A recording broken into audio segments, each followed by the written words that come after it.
Hey, what's up, fuckers? It's Vanta. It's been a while since I made a... that's pretty dangerous. It's been a while since I made a motovlog. Honestly, just haven't been in the mood. A lot of shit at work that I'm dealing with.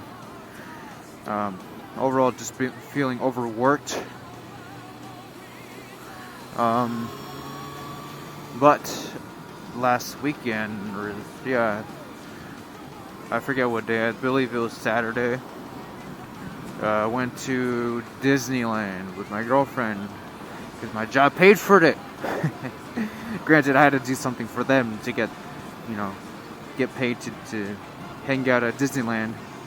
But yeah, that was nice. 8 hours of overtime just to chill there. Got a bit buzzed beforehand because there is a brewery. Apparently, there's a few of them, but there is one in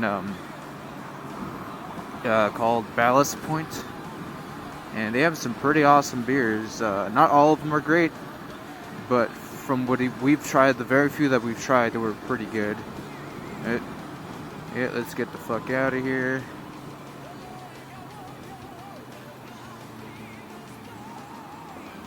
Why are you slowing down?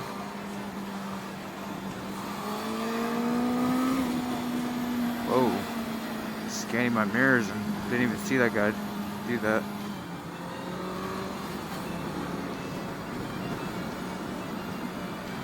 But yeah, we had there was this one beer, I don't know what it was, but it tasted like mildew. It was gross. I get the appeal of it though. Now, looking back on it, maybe just some people just love the fermented taste, and that's essentially what that beer was. It was like, here's fermentation in its essence. Then we had one called the Sculpin, which is like a native Californian rockfish, I think. And if you love the taste of weed, you probably like that one, and that's probably why it's popular, because everyone here smokes weed. But I found it repulsive.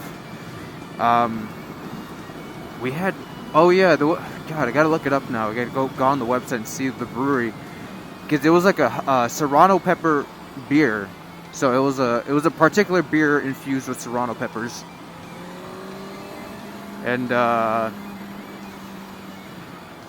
the base of the beer was amazing. It was like the best beer I've ever had, and then it just, the serrano pepper just kind of made it funky and not as, it would have been perfect without the serrano peppers.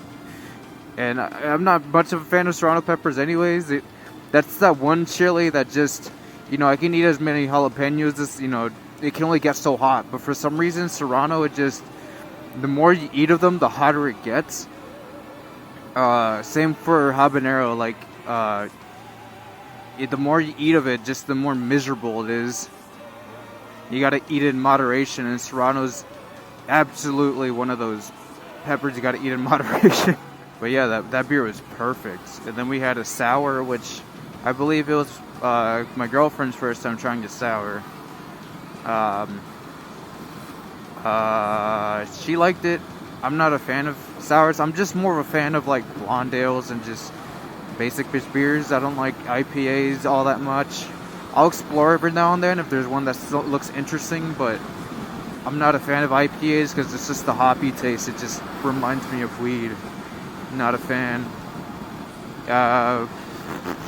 We had a red ale, which is just a watered down stout, and I am not a fan of stouts. It's like dark chocolate and nuts. That's kind of like the taste of stouts for me. Very bitter, which, I'm not opposed to those flavors, but it's just, they all taste the same to me. It's kind of like drinking, not even that, coffee isn't all that bitter, but stouts are. They're much more bitter. But anyways, yeah, we went to Disneyland a bit buzzed, and that was a lot of fun. Oh, that's a pretty cool car. Integra. A pink Integra. What the fuck happened? Oh, yeah. Because I know for a while there was this whole controversy. Not controversy, and we'll get into it. The people are just Disney fans, Disney adults, whatever you want to call them. They getting all fucking pissed off that the Fast Passes were taken away in favor of the Genie Plus Pass. which honestly I think is fucking great. I love the Genie Plus thing, because I don't go every fucking weekend like some of these losers do. I just go whenever it's free, or whenever in last week's case, whenever I get paid to go there. So, you know, I'm willing to spend money, just because, you know, I go for free most times that I go now. So paying an extra $20, that's nothing. Like, just to, and essentially what it does is it gives you a fast pass every hour. Maybe sometimes a bit sooner. I'm not too sure how it works, but the phone will give you a notification like, hey, your next one's up. Make a reservation, and, you know, it'll give you a notification too, like, hey, your fast pass is you know, it's ready to go, like, whatever. So, because what happened was we, you know, to get down from that buzz, we just were eating, you know, we bought some things, you know, we bought a pretzel and some sodas, whatever, just to explore some of the foods that they have, that they offer. That was, I think, our main priority. My girlfriend and I, we just wanted to try the foods this time around, because we felt like we did all the attractions. So yeah, we did that, and then we stood in line for Space Mountain for what seemed like 2 hours, to be honest. But by that time, we were figuring things out. We're ordering the fast passes and everything like that, and just lining everything up. So by the time we get out of there, you know, it's pretty much, you know, we'll be ready to go on a ride afterwards, and, you know, do our little, I guess, our method, or our routine was, you know, we get on a ride, go buy something to eat, like a snack, get on another ride, you know, right after, or, you know, but because we would have the fast pass, and normally you only wait like 10 minutes max, 10-15 minutes sometimes, to get on the ride after you use the fast pass. So, and then you would have to wait another like 40 minutes, you know, to wait for the next fast pass to open up. So during that time, when we get off the ride, you know, we're waiting for the other fast pass to open up, or to become available to us. But at the same time, we're spending that maybe 20-30 minutes just sitting down, eating a snack, doing whatever, you know, eating a snack, and then we move on to the next ride. And yeah, that was a pretty cool routine. That's the Genie Plus thing. But again, people are like, well, you're paying extra. No, that's not cool, because Disney's, you know, they shouldn't be asking this much money from their guests. I'm like, well, you guys are fucking idiots, first of all, for being fans of this ridiculous fucking park. You know, there's much cheaper alternatives in the immediate area that offer the same experience. Well, not the same, you know, but for the price, you know, you pay for what you get for. But it's, you know, you're not paying. How much is it for a Disneyland ticket now? It's like $150, almost $200. I'm not even sure anymore. We'll see if we can do something similar at Universal. My brother wants to go to Horror Nights. He wants the VIP passes, which are like $150. Which for me, that's totally justifiable. That's how much you would pay it for a Scary Farm VIP ticket. But at least in Scary Farm, you're guaranteed a good time most of the time. I've only been to Universal twice. Every time I've been so fucking disappointed. Not disappointed, but, you know, the fans overhype it. You know, they saying, oh, it's in the movie industry, you got this movie level production behind it, and it's like, no, the people that run the park and the people that make the movies are totally different people, like, you know, entities, corporations, you know, they just happen to share the same lot. But yeah, I remember just every time I go, like, at the end, I always go at the end of the season, because, you know, if shit's not good at the end of the season, then, like, it's never going to be good at all. So, because Knott's has that tendency of, like, early in the season, half their shit isn't working. I mean, not working, but half their shit isn't even isn't finished.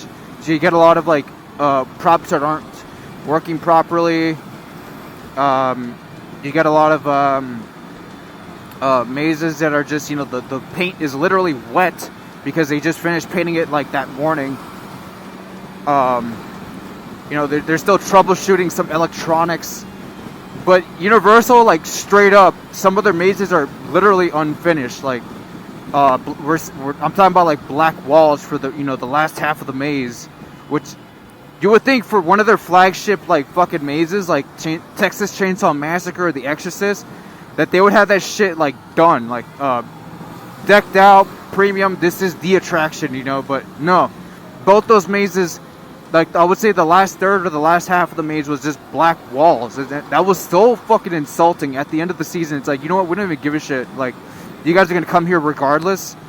So we're not gonna give you the, you know, we're just not gonna put in the effort.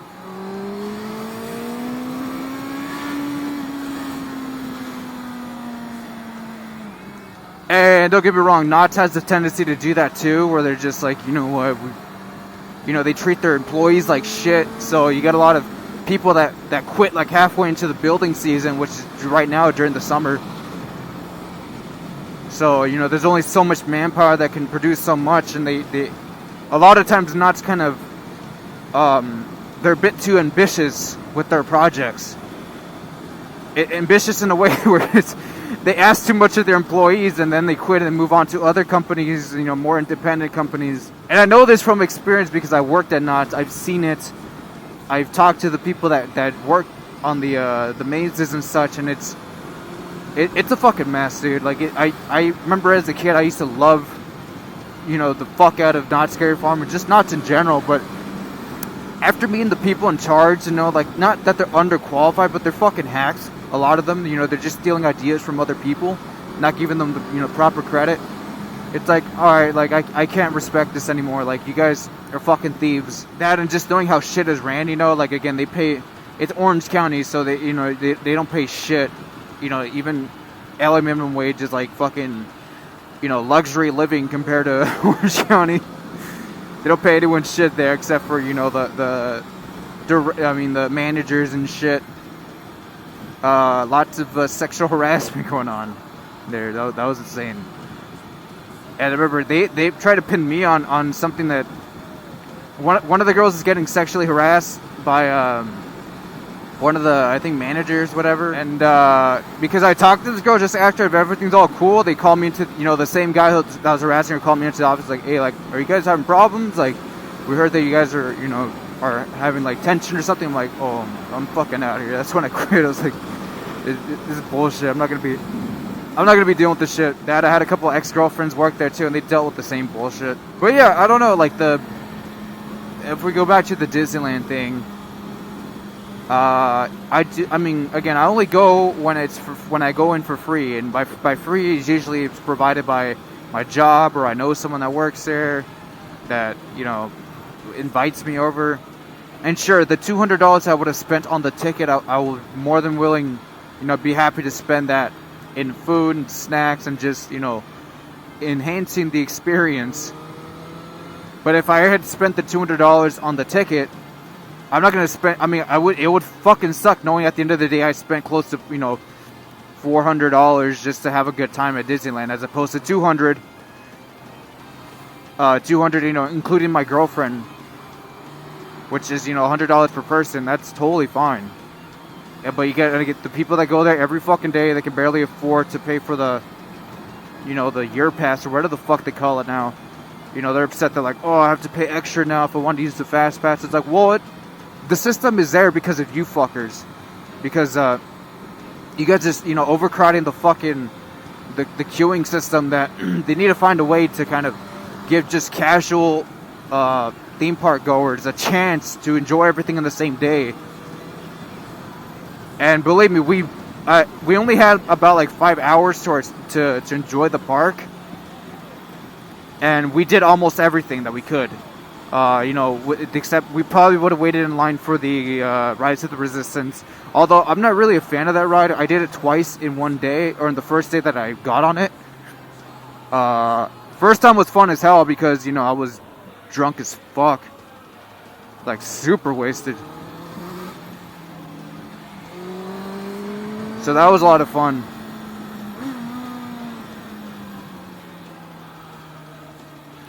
But then the second time it's like I know the little, like, I just experienced like the little, you know, the surprise drops and all the little cameos and shit. It's like, not fun, you know, not worth the hype.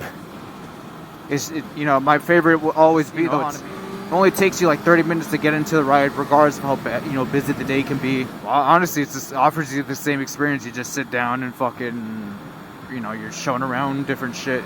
Just Star Wars just happens to be more intense, more advanced. But yeah, if we had maybe 8 hours, we probably would have been able to do Rise of the Resistance. But we were able to secure tickets for, at the end of the night, Indiana Jones, and I'm sure we would have gotten a ticket for the Millennium Falcon as well. But we did pretty much everything. We did the Matterhorn, we did Space Mountain, we did the Thunder Mountain. I mean, fuck all the little kiddie rides in the Fantasyland. That's bullshit. But I mean, those don't take long anyways, apparently. But still, we did the main ones that we wanted to get on. I always want to get on the Haunted Mansion. That's my favorite. The rest is like whatever. I can give two shits about. Let's see, in regards to snacks, I can't remember the snacks that we had, to be honest. I mean, we had like ooh, it's a fire right there. We had like a cream cheese pretzel, which was okay. We had a couple, oh yeah, we got a bunch of free shit. Cause we ordered like a flavored churro, and the guy just kind of like, oh, here's a regular churro, after he charged me for the regular one. I mean, for the other one. And I was like, hey, wait a second. But the guy, by the time he gave me the churro, he left. And asked the new chick that replaced him. He's like, I asked her like, hey, is this like the apple flavored churro? And she's like, no, here's a new one. You can keep the old one. I'm like, all right, fuck yeah. We got 2 churros for the price of one. And my girlfriend and I, we prefer just sharing our shit as opposed to like fucking having our own thing. So we order just one of something, and then I guess they think that, I don't know what it is. They probably think that we're on a budget, whatever. It's like, no, it's just it's a lot of food. But they end up giving us 2 of whatever the one thing that we ordered. So we bought like the Matterhorn macaroons, whatever the fuck they're called. That's an interesting looking car. Mercedes, alright. Yeah, we ordered one of those, and then the chick comes back and like, oh, here's 2. Like, I was like, cool, thanks. Like, we didn't want it, but yeah, I guess we can have our own now. But yeah, I mean, that's about it, you guys. Peace the fuck out.